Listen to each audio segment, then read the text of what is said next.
IVM.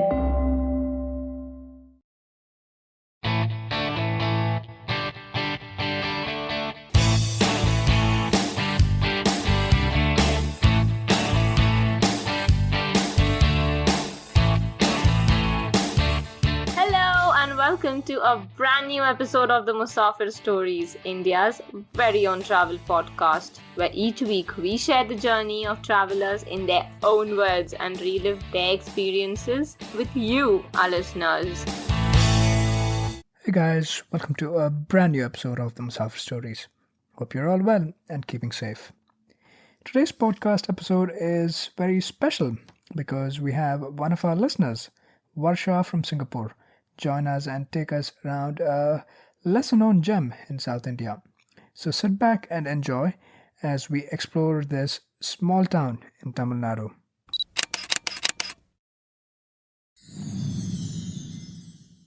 So with that introduction, we'd love to welcome Varsha to the Musafir Stories. Hi Varsha, thank you so much for being a part of the podcast and welcome. Hi Varsha, welcome to the Musafir Stories. Hi, Faiza and Seth. Thanks for having me here. It's our pleasure, Varsha. Varsha, why don't you go ahead and tell our listeners a little about yourself? Okay, so I'm a copywriter based in Singapore and I write primarily for lifestyle and travel and mental health related topics.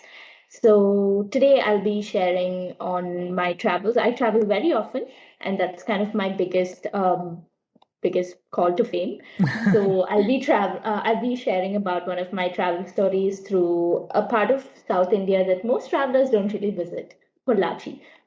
Oh, wonderful. Okay, That was wonderful. going to be my next question, where you're taking us to, but thank you for telling us. But like you said, Pollachi, right, is not something that easily rings a bell for a lot of travelers, especially if they're not from the southern part of India. Why don't you tell us a little bit more about the place itself, its geographic orientation, where Pollachi is located, and also why one should visit Pollachi? Yeah, and what made you think of Pollachi and go visit that place? All right, I think I'll answer Faiza's question first. Uh-huh. So I grew up watching Tamil movies because when you live abroad, I think movies are your only way to connect with your home culture. Yeah, true. Right. Yeah.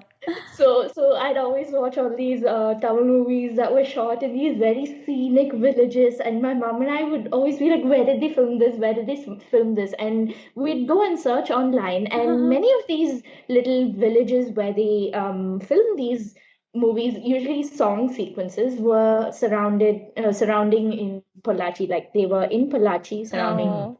Pollachi. So my mom and I would write down all these places to visit, and we couldn't even pronounce them. They were such long names, and we'd be like, okay, next year when we go to India, we're gonna visit these places. So yeah, that's how we heard about Pollachi. Oh, Now, wow. Okay, that's actually a really nice way to see in the movies and then decide that you're going to go there and visit that. And I really like your mother's daughter bonding. It's like touch wood. It sounds yes, fun. we travel together very often. Oh, that's nice. I'm so happy for y'all. Okay. Okay, so coming to Seth's question, Pollachi is located in the deep south of India. It borders Kerala on the east, and it's towards the west of Tamil Nadu, so near the western eastern Ghats where they meet. That's where Pollachi is. The nearest airport would be Coimbatore. Yeah, and it's a very green, lush kind of place. And so just to add a little more to that, even I think Pollachi falls into the Coimbatore district, and it's around 40 kilometers, right, from 40 kilometers south from Coimbatore. So, Varsha, if one has to get to Pollachi, as you just mentioned that the closest airport is Coimbatore, from there, is it easy to get a cab to this place, or did you have to book it beforehand? Cab, bus, what's the Yeah. easiest way to access Pollachi? Actually, there are many buses, cabs, all sorts of private transport. Okay. If I'm not wrong, there should be a train, but this is not something I'm very sure about. I'd need to confirm this. We took a bus. Okay. So we actually flew into Bangalore to visit our family. And then Nice. from there, we took a train to Coimbatore.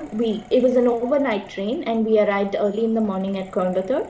And from there, we took a bus. There are buses flying to Pollachi every few minutes All right. from the main bus junction, Oh, which great. actually is just very close to the Coimbatore railway station. Okay. All right. Thanks, Varsha, for laying that out. Yeah. Okay, yeah. And what time of the year did you guys travel? And generally, what time of the year is it best to visit Pollachi?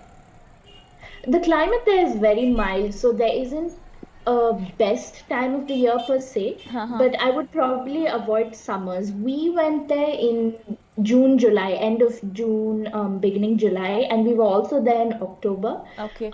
So both these seasons are very nice. October is much nicer because it tends to be cooler and everything is lush and Yeah. green. Yeah, so I mean it's a year-round destination, honestly. Okay. Okay, great. Okay, wonderful. Yeah, just to call out, I think for a lot of people, there is this little bit of a stigma, or I wouldn't say stigma. People usually just associate Tamil Nadu to Chennai, Madras, right, and the sea and the hot and humid climate.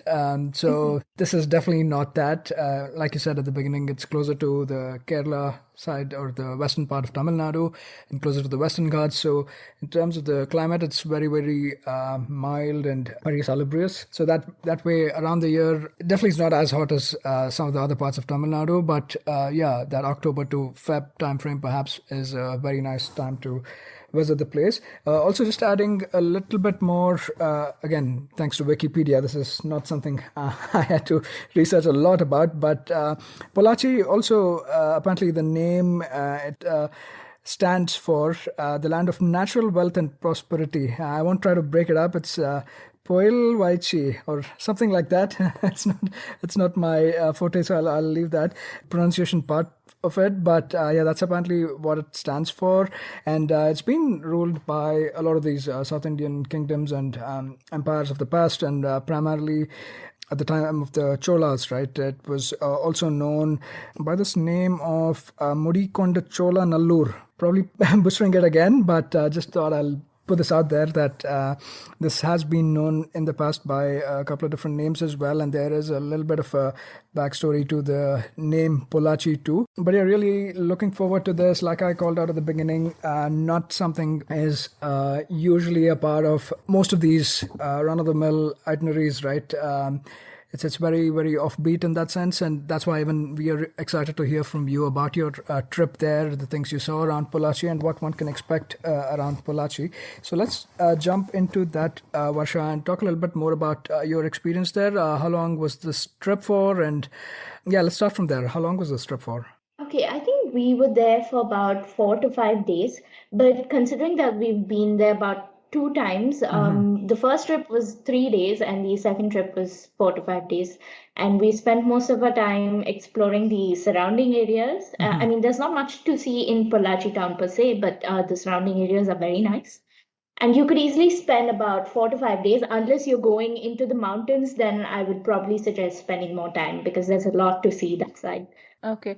And with respect to the accommodation, Varsha, so you guys, I mean, from what I understand, you guys picked up Pollachi as your center point or the base, and you all kept traveling around. So, is that right? Yes, that's right. Yeah. To book accommodation, was it done online, or can you just like go there and are hotels and all easily available? Yeah, I mean, we never book online. We just go there and we figure it out. Okay. So we got down at Pollachi bus junction and then we walked a little. We asked a couple of shopkeepers to recommend some decent hotels, and they pointed us to this place called Ayer Hotel. Apparently, it's like for families and everything. And we just went there. We found a room for a reasonable rate, and it was quite clean also. So we just put up for the next few days over there. Okay, nice. wonderful. Cool. So let's jump into your itinerary, 4 to 5 day itinerary of sorts, and let's start by exploring the Pollachi town itself, Varsha. Just what the town is known for, some unique characteristics of the town, or just things that you noticed in the town. Would you like to start taking us around? Yeah, sure. So Pollachi town is very small and it's like any other Indian town. It's dusty, crowded, chaotic, right? And to be honest, it's more of an agricultural stopgap or like agricultural meeting point than anything else. So most of the action happens in the surroundings. But if you are in Pollachi town and you want to explore something, then I'd suggest heading to the jaggery market. So that's Asia's largest jaggery market, and you won't believe the amazing variety of jaggery. I didn't even know there were so many varieties of jaggery. And you can try different types of jaggery. There are jaggery byproducts and sweets and drinks made from jaggery.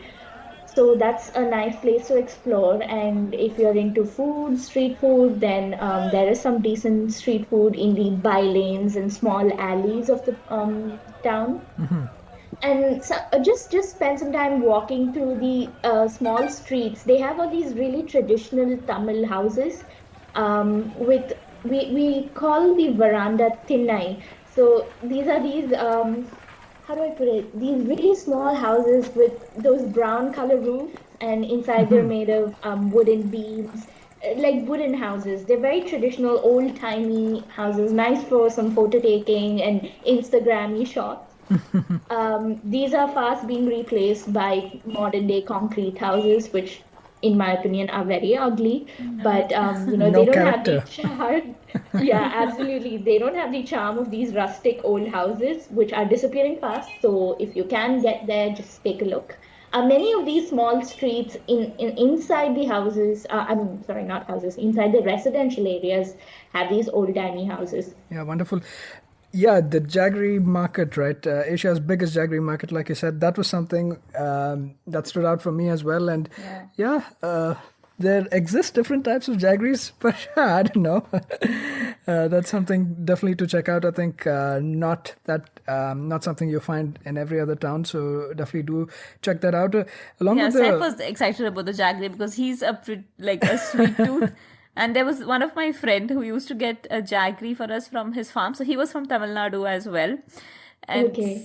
so that was the first time I was seeing jaggery in a powdered form. And now we do see that in the market, but this is 3-4 years back where he would get us powdered jaggery and it would be so amazing. We would just eat it just like that, and then Seth would add it to his oats. So Seth was really excited when he got to know that, oh my God, Pollachi has like the largest jaggery market. Yeah, wonderful. yeah, that's Yeah, so you not only have sugarcane jaggery, which most jaggery is made of, you also have these palm-based jaggery. Oh, Uh, and that has a whole different taste and it looks different from sugarcane jaggery. So I think if you're really into sweets, then this is one place you should check out. yeah, definitely. Yeah, that was one thing. And the other thing also I noticed, apparently Pollachi is famous for was the cattle market, right? That's something I heard about as well. A lot of cattle trading. There's a huge market for that. Mata Santai, I think that's what Yes. it's called as. And around the time of the festivals, primarily Pongal, this is a pretty huge deal, right? The cattle market. But another thing that I was also very, very surprised about finding out was the vanilla plantation. Also, Pollachi is very famous for, right? It's vanilla plantations are only in India. It's only based out of Karnataka, Tamil Nadu, and a few other regions in South India. And Pollachi is one of the leading producers. So Yes. that was also one of the unique things I found. So yeah, a lot of things and things related to agriculture, cattle, etc. Those are the things that kind of stood out for me. So really good to check those out, right? Like you said, usually Yeah. rustic village settings or small town settings, like you would usually see. So a good opportunity to just walk around and capture and just take in some of these things, because a lot of us living in big cities, we don't get to encounter a lot of the things we touched upon. So definitely take your time to go around the town, the village, I would say. Yeah. And speaking of vanilla, so Ooty is famous for its Ooty chocolates, right? You're right. It's a thing there. So all these homemade chocolates. So they source their vanilla beans from around the Coimbatore and Pollachi region. Oh, interesting. Yeah, it's really interesting. Even me, I went down this rabbit hole yesterday of looking up on vanilla and what's going on. But apparently, almost 99% of the vanilla produced around the world is synthetic, right? It's not Yeah. natural, and only Yeah. that remaining 1% in terms of the flavor, the taste, you could really say, and very limited number of places produce it. And yeah, it's good to find out that Pollachi and the southern part of India is one of it. Yeah, just like a lot of things you learn, I guess through travel and through places, you try and learn these other things also, right? Not necessarily Absolutely. a lot of interesting things to explore around the town. And there's also apparently a flower market that's also pretty old and pretty famous. So if you have the time, make sure you check out these different places. Anything more, anything that we missed out, Varsha, of significance that you'd like to call out? With regards to Pollachi city, no, but if you're using Pollachi as a stopgap, do remember to visit the forest office because that is where you can apply for permits and guides and accommodation if you're visiting the surrounding mountains and forest reserves. Okay, that's a great call out. I think, yeah, especially if you need permits and things like that, it's best you keep that in mind and take care of it rather than leaving it last minute and your plans getting ruined. So definitely make note of that. Now, having spent some time in Pollachi town, going around the town and just little places of interest that we called out, where next would you like to take us to and explore? Okay, so maybe I'll do it on a day by day basis. So on day two, we visited the surrounding villages. So these are also very paddy intensive areas. So paddy cultivation is pretty intensive here, and they grow different types of rice. So since Kerala is nearby, you can also see the Kerala varieties of rice like matta and red rice and all of that grown. And you have the Tamil Nadu varieties of rice like ponni and um, the other types of rice that they grow. I'm not very familiar with the names. Yeah, so this area is very green, it's well irrigated, there's a lot of water, and many of these small rivers they flow nearby. And of course you have Coimbatore and nearby Metupalayam, which has a dam. So there's a lot of agriculture related irrigation work going on in that area. It's basically very green. Okay. So we took a bus from Pollachi Junction and we just bought a ticket for one of the local villages. Like we'd asked the local people what villages they would recommend that we visit. And the first thing they told us was, why don't you visit this place called Sulakkal? Okay. So it's kind of out of the way, and it has a very old temple, a 15th century temple, and I think it's dedicated to the Hindu goddess Durga. Okay. And yeah, so we visited there. It was a very nice, like old-timey kind of village, these small thatch roof houses. Then these women clad in the Pollachi sari, they call achis. So the very traditional type of women, and they have this distinct way of speaking Tamil that's very sing-songy. And we visited this temple. It's really nice, and the area. Oh, I forgot to mention, the area is full of peacocks. So everywhere you walk, you'd hear the call of a peacock somewhere, and you would see a couple of feathers scattered here and there. And that was really amazing because that was the first time we had seen peacocks in the wild. Yeah.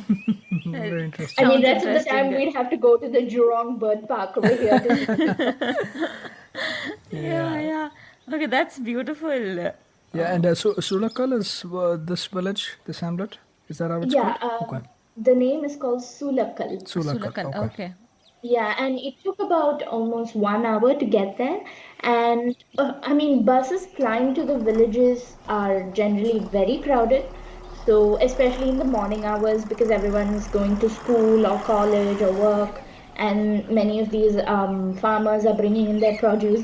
So, it's pretty exotic for someone who lives in a city where buses are air conditioned and spacious and just so sparklingly clean to see farmers bringing chickens, goats, bananas and whatnot into the bus and pile it on top of the bus also. So that was definitely really interesting for us to see. And yeah, we just alight at random places.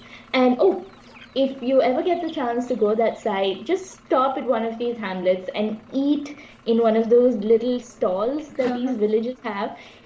I tell you, it's the best food I've eaten. Oh, okay. What did you guys eat? We had uttapam. Uttapam. Uttapam. Oh, Okay. yes. You know about uttapam.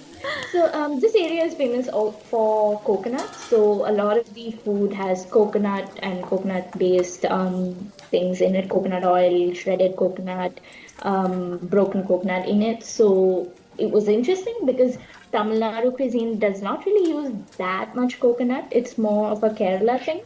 But yeah, this since the side borders Kerala so much, there's a lot of culinary influences. Yeah, Right. definitely, and also to your point, right?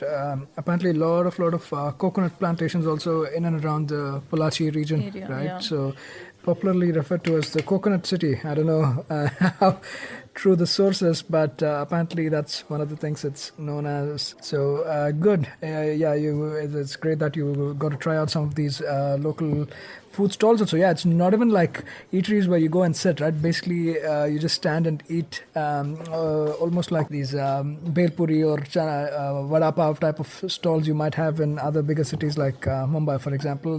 Those kinds of stalls, literally, right? You just stand and eat there. Yeah, at most you'll have a broken wooden bench. Yeah.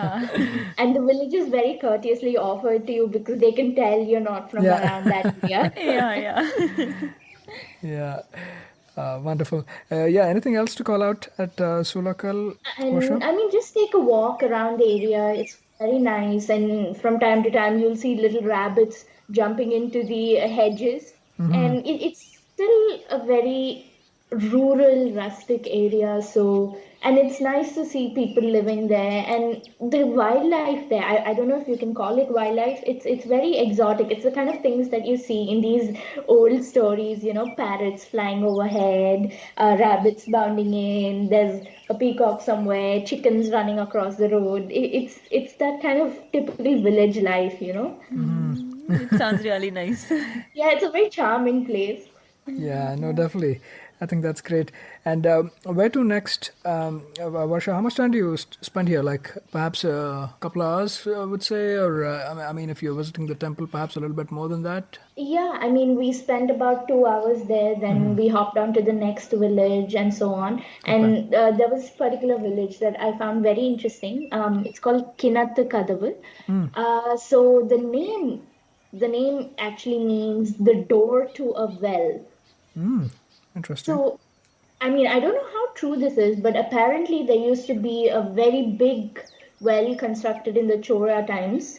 Okay, and there's a lot of mystery surrounding this well. There was gold and gemstones found there, but now it's all gone, and we found no trace of such a well. But the name has stuck, well door or door to the well, like that. So that was a very charming town as well. Then we returned to Pollachi city for the rest of the day, just to eat and wander around. And the next day was when we actually started venturing out even further. Okay. And we went near the hills. We went to this place called Setumadai. Actually, it's this long stretch of road called Anamalai Road, and it leads you to Top Slip and the Anamalai mountain range. And on the other side of this mountain range is Kerala. So, right, first thing we did was we went to this other temple that locals told us visit. I mean, we're not very religious people, just saying, but this area is pretty predominantly Hindu, and it's very traditional. It's a very old timey place, right? So you have all these really old temples that side. So they told us to visit this temple called Masani Amman Temple. So in I don't know how familiar you are with Hindu temples, but in most of them the goddess Durga is seated or standing. Generally, she's seated, Sure. and in this one she is in the form of a corpse. And Oh. I mean, in any religion, something dead is not considered auspicious.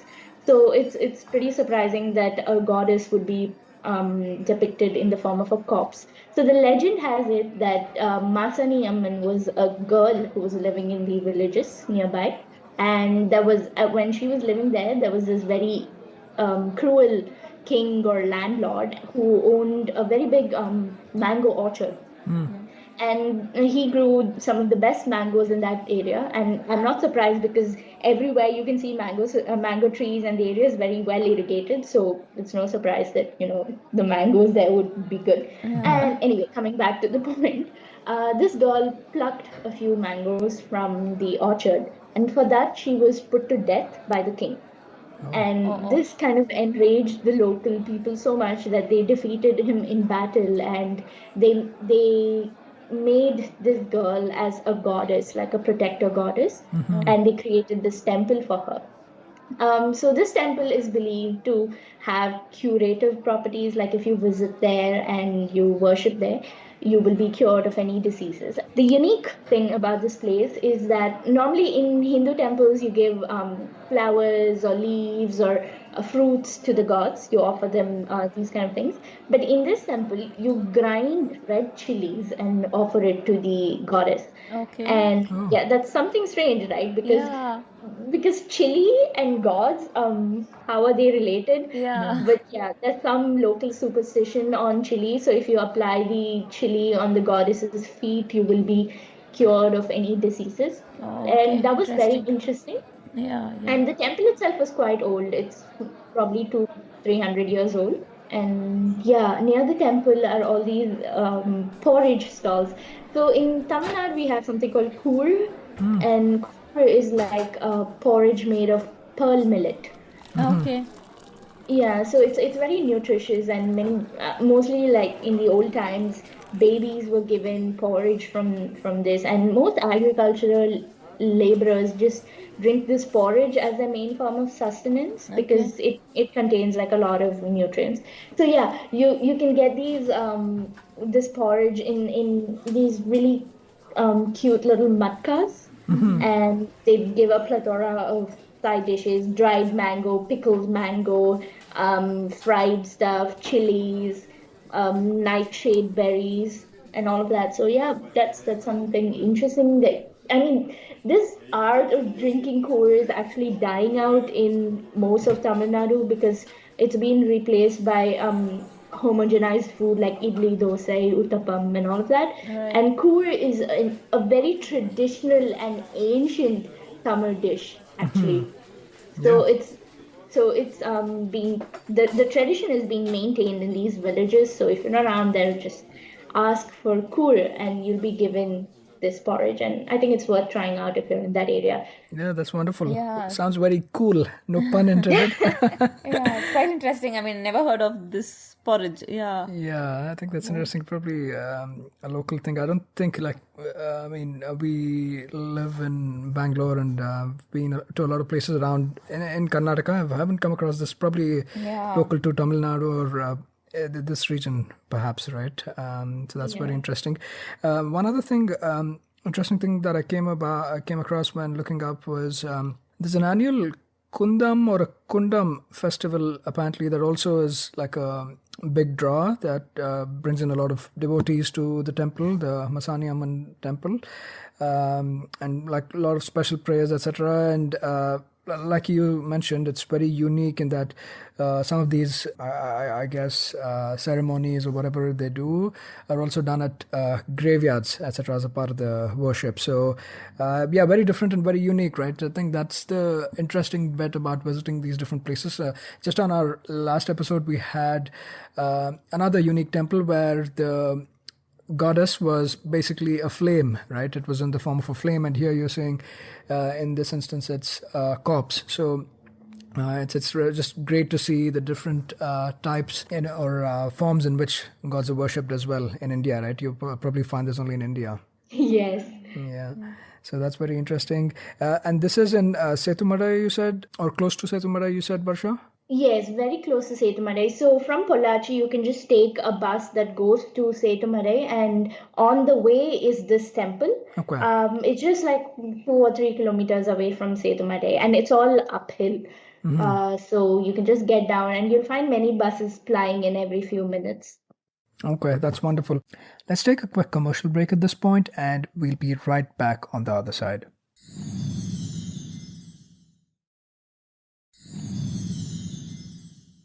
All right, we're back, and we are discussing Varsha's trip to Pollachi along with her mom, discovering some really wonderful places in the vicinity. And what was your plan? Like, did you plan on spending more time at Setumadai, or did you hop on to the next, like the closest hamlet, or what was the plan? Yeah, so we wanted to go to Setumadai. Now, Setumadai is very famous because it's extremely scenic. It's at the foot of the Anamalai Hills, and it's used as a filming location for many movies, many Tamil movies. So it's really famous that way. Yet, not many people know about this place. Not many people go there. I think it's a film fraternity secret, I guess. Okay. Yeah, so we just took a bus from there, and it was literally a straight road to Setumadai. We were there within half an hour, and so in Setumadai there are a lot of jeeps flying to Topslip, and the bus doesn't go beyond this area to Topslip. So only Okay. forest officials approved jeeps can go that side, and you can't get a jeep from Setumadai. Actually, it's you'll have to book it from Pollachi. Oh, I see. Yeah, but these jeeps just kind of wait there if you want to like explore the areas and stuff. And yeah, and the village itself is very nice. We spent some time talking to local ladies, having tea with them. Some of them even very generously invited us to their house for lunch. I mean, they're very simple folks, but it's a side of India that you don't really see in cities, right? Yeah. It's a very simple, rustic, heartwarming side of India. And the area is very lush, and since it's slightly on an elevation, it gets chillier as you go into the village. So just bring along a light jacket or something. And yeah, you'll see a lot of wildlife that side. We saw porcupines. Porcupines or hedgehogs, I don't know what's the difference, but like these spiny things. Yeah. And we saw people trying to sell us parrots. Oh. And rabbits, peacocks. I mean, the area is just very exotic and it's nice. And in the distance, you can see the mountains. It's a very grand sight. Yeah, definitely. Sounds good, yeah. And perhaps, like you're saying, right, a lot of those beautiful sequences in the movies are shot here as well, given the setting you're mentioning, right? I came across this number. I'm not sure. Apparently, like over 1,500 films have been shot in and around the Pollachi region, right? And primarily Tamil films, obviously, but again, still quite a bit. And no wonder the setting is what is also drawing all of the film folks to come and shoot here on the cheap, if I may, rather than them having to go That's abroad. right. Yeah, so that's wonderful. And just touching back on the jeeps that you mentioned that you need to book if you have to go further to Topslip or the areas or the region beyond that. Is this the same forest office in Pollachi that you mentioned that you'd have to book for permits or anything like that related to that? Varsha, is that the same place where you'd have to book for this jeep as well? Yes, that's the same place. The forest office does everything for you, but you also have these other tour guides that can book for you, but you'll have to pay them a little extra for the service charge. Okay, wonderful. Cool. Where next to? So you've spent some time at Setumadai, gone around, like interacted with the locals there, spent some time there. Was the plan to head further ahead towards Topslip, or is this for another day? Actually, we planned to go to Topslip, but when we went, the weather wasn't so good, so we were advised to return back. So instead, from there, the next day we went to Aliyar Dam, Okay. Valparai Aliyar. So Valparai is one of the hill stations there, and it's just like Ooty, but not as crowded or expensive. And it's a lot more rustic, so you won't get so much accommodation either. And there's a lot of forest and wild animals over there. So yeah, on the way to Valparai is this man-made dam called Aliyar Dam. It's a nice place for a picnic. You can do some boating, and you can just take a stroll around there. You'll have to take a bus from Pollachi, and it's about I think 1 hour to 2 hours by bus. And there's also a very famous ashram there of Vedadri Maharishi. So they teach a lot of meditation and yoga courses, and it's very popular among people looking for like a spiritual retreat. And it's close to Valparai, just a few kilometers. And it's a very nice place, actually, very scenic. And right, like if you just look up from the Alia Dam and the ashram, you'll see this huge towering mass.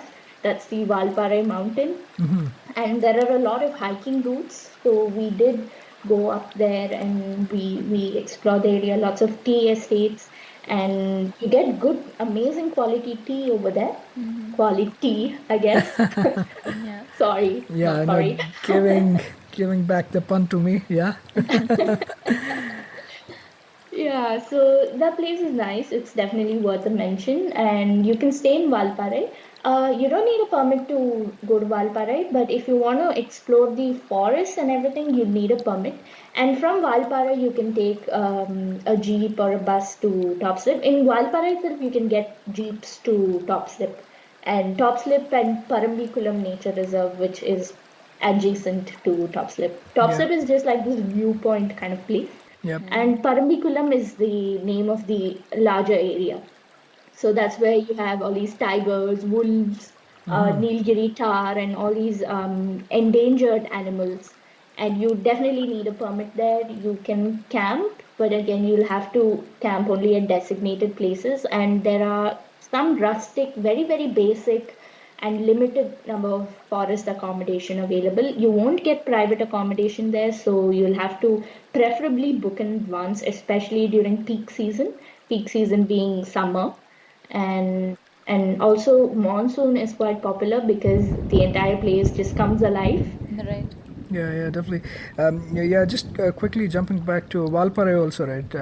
I know Uti and Kodai are perhaps the more popular cousins, I would say, in terms of hill stations in Tamil Nadu, but this is definitely a lot less commercial, like you said. So that way, crowds also are fewer, and yeah, wonderful stretches of these coffee and tea estates, right? And some of these date back to even the 1800s. Reminded me of Munnar, right? Not Yeah. very far from here, I guess. So very similar to that. So if someone's looking at that type of an experience around these stretches of tea and coffee plantations, Valparai is definitely a good spot to check out and lodge at. Yeah, and last I heard they were starting some of these paragliding services at Valparai. So if you're into adventure sports, then yeah, this might be worth checking out. Yeah. Oh, that sounds good. Definitely sounds like a bit, and I can only imagine the views because Yeah. it's already elevated. So when you get there, watching these stretches of plantations is already really a cool thing to do. But paragliding, I think it just elevates that experience even better. Right, so that's cool, and yeah, the other places you were referring to as well, the Parambikulam Wildlife Sanctuary, and I mean, all of this perhaps is within this overall the Anamalai ranges, you could say, right? Within that, it all is bound by that, the mountains, and that's why the weather is also like really nice, and a lot of these wildlife thrive in that type of weather. Did you spend time doing any of these safaris and things like that the wildlife sanctuaries might have to offer? Yes, but we did not see any wildlife, unfortunately. But we did see a couple of elephants, but I'm not sure if those elephants were being rehabilitated or were they wild. I can't remember this. But yeah, we saw a few elephants, and that was it. And I did spot a Malabar squirrel, but I could not be too sure whether it was like a Malabar squirrel or just some stray dog. But when you just winding through those roads and driving through them, you can see all these. You can catch glimpses of wildlife, and there are a lot of these monkeys and langurs that side. And yeah, and if you're lucky, you may see a tiger or a wolf. Yeah, definitely. And yeah, like you mentioned, these hairpin bends or switchbacks, right? Valparai is, as you approach Valparai, that's also very famous. The number of hairpin bends it has, I don't know, like 30, Yes, 40, whatever. We yes, remember, yeah, while we did this, I think even when you approach Ooty from the Bangalore side, you have like a stretch of these, and apparently Valparai also has a lot of these hairpin bends, right? As you trying to approach this from that side. Yeah, not for the weak yes. stomachs. Definitely, definitely. Okay. And it's a very thrilling ride, and the air also gets progressively cooler as you go up. Uh, I'd just like to mention that the whole Parambikulam area actually comes under Kerala, Yeah, but the easier way to reach there is from Tamil Nadu. yeah, okay. yeah. I think just the way it's situated, right? Pollachi is a much easier access point than coming from a point in Kerala. Yes, that's right. Because if you're coming through Kerala, then I think the forest area is much more dense. And we even read up that it has the largest teak tree forest, right? Oh yeah, I think I came across that as well. Yeah. I don't know if this is something you Parambikulam, yeah, it has one of the largest. yeah, I mean, the encountered. sanctuary has the largest teak trees, and one of them is, I mean, Yeah, I think it's the tree itself. What is yeah, it, Kanimara, or I forget the name of it now. yeah, the sanctuary is called Kannamarai No, teak tree. it is a teak tree. It's one of the longest, the largest Oh, teak it's like trees one apparently. single tree Yeah, it that. is a Oh, tree. okay. I It's was about thinking. 40 meters tall and or close to 500 years old apparently. Kanimara, right? Yeah, Yeah, Kanimara. Kannamarai. So that's something interesting I came across as well. Yeah, but that region, right, the Parambikulam Wildlife Reserve, an ecological or biodiversity hotspot or whatever they call it, right? It's supposed to be like really thriving with a number of these both flora and fauna, several Yes. thousands actually in terms of number of species. Yeah, I think it's so dense and like Yeah, no human interference. It's thriving Yes. for no. Yeah. yeah, that's wonderful. And watch out for snakes and leeches. They are everywhere. Oh my God. Surprise. Yeah, so in terms of the trip itself for you, how long was this? Like, did you stay back in this area for a little bit, Varsha, or was it more of a day trip? So Valparai was a day trip, but the other areas we stayed there for a day and then we came back to Pollachi. Okay, wonderful. So yeah, nature is actually a can be a big part of your itinerary as well, given the like how close the Anamalai ranges are and the related like wildlife sanctuary. Anamalai Tiger Reserve is also actually within this same area as well. So definitely do Yes. take time out, and like I said, a lot of the forest, I guess the forest department guided tours and treks and all of those are also available, but you'll have to book in advance. So just make sure you plan accordingly if you do have some of these as a part of your itinerary. Where next to from covering off the Anamalai Wildlife Sanctuary and the areas around?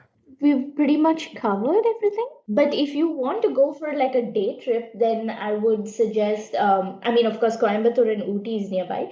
But if you want to look at something a little more different, then I would suggest a place like Teni or even the Satyamangalam Tiger Reserve, which is about, I think, 40 to 50 kilometers north from Pollachi. And it's a very nice place. Again, it also borders Karnataka and Kerala.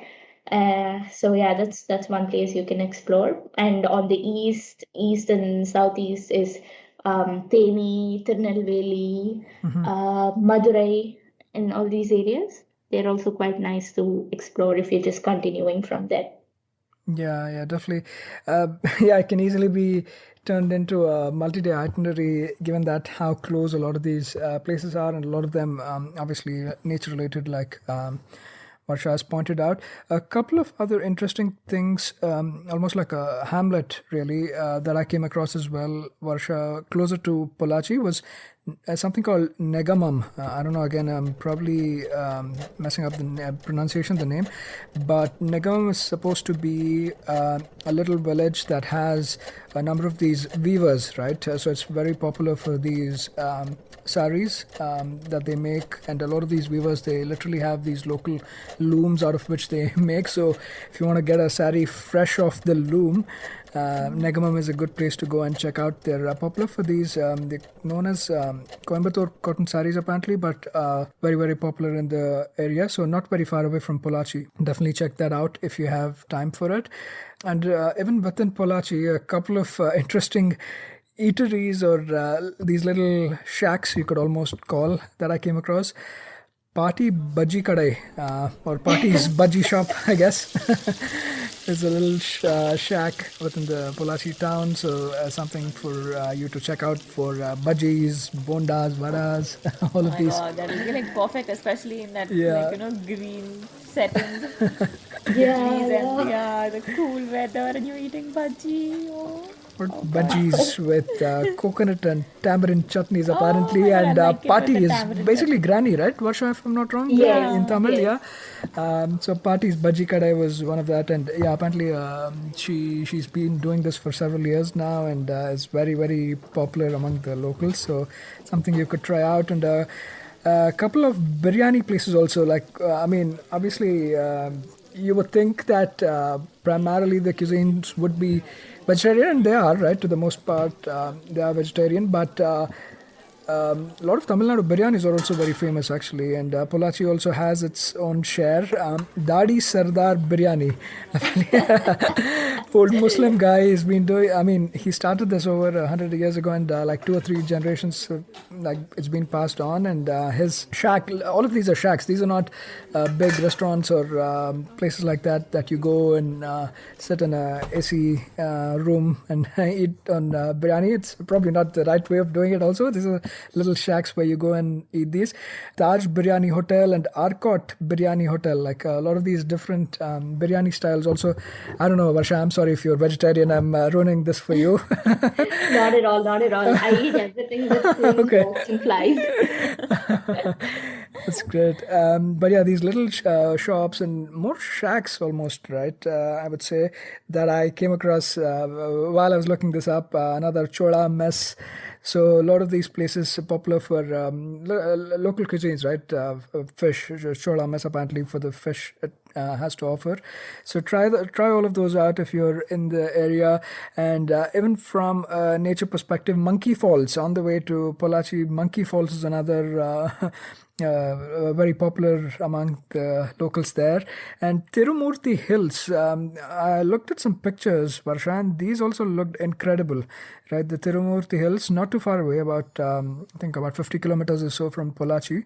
And these are a set of hills, and there's a dam as well in the vicinity. So the setting is very, very picturesque, and you get to do kayaking and a lot of other water-related activities in the area. So a lot of things. I mean, one might think that it's a small little hamlet, so weekend itinerary will do. But actually, if you want to like go beyond that, there's a lot of things in and around Pollachi to check out. Can easily be changed into a multi-day or a couple of weeks itinerary, right? If you'd like to stay here. Keep Pollachi as your base and explore the areas and the region in the vicinity. It's definitely doable. But yeah, Varsha, we'd like to thank you very, very much for taking us to this really quaint little hamlet called Pollachi. Yeah. My only Pollachi connection before this was we had a guest previously from, I think she was from Coimbatore, if I'm not wrong. But yeah, she and her friend had done a road trip from Coimbatore to London. Like literally they drove the whole way. Wow. And yeah, her friend was from Pollachi. So that was my only Pollachi connection before this. But thank you for opening our eyes and for a lot of our listeners too, sharing your experience of Pollachi with us and taking us to this wonderful place. Yeah, I think the next time anybody would see like a movie and it would say that shot in Tamil Nadu and you see beautiful mountains and greenery, for all you know, it might be Pollachi. Yeah. Yeah. Yeah. most likely it is Pollachi. It's either Pollachi or Tirunelveli. Amazing. Yeah. Thank you so much, Varsha, for showing us this completely different side of Tamil Nadu, which most of us end up thinking, like how Saif was saying, that Tamil Nadu is like, oh, hot Chennai, the beach and all that, but this is a completely different side of Tamil Nadu. So thank you so much for showing this to us. My pleasure. I hope everybody gets the chance to go to this place, and please be a responsible tourist. Don't litter, don't tease wildlife, and respect local customs. Yeah, Absolutely. 100%. Yeah. I think we should be calling that out every episode for every place, but especially for places like these that are not necessarily very touristy and are definitely managed by the locals there. They don't have tourist infrastructure to take care of trash and everything you leave behind, right? So please don't do that. Not just here, anywhere you go, leave a place in a better condition than you visited. Definitely like to call that out, and thank you so much, Varsha, for mentioning that. And once again, thank you so much for taking us along with you, letting us tag along with you, exploring this little part of Tamil Nadu. And we eagerly look forward to your other trips in and around Tamil Nadu and the area as well. May you and your mom watch many more Tamil films and try to explore many more such hidden gems in India, in the Tamil Nadu region and around. Thank you, Varsha. Thank you so much, Varsha. Thank you. That was yet another great episode on the Musafir Stories. Make sure to show us some love by sharing the podcast with your friends and family. We are on Instagram and Twitter at Musafir Stories. If you like this podcast, don't forget to check out other interesting podcasts on the IVM network. You can listen to us on the IVM podcast app or the website. Follow us on our social media. We are at IVM Podcasts on Twitter and Instagram.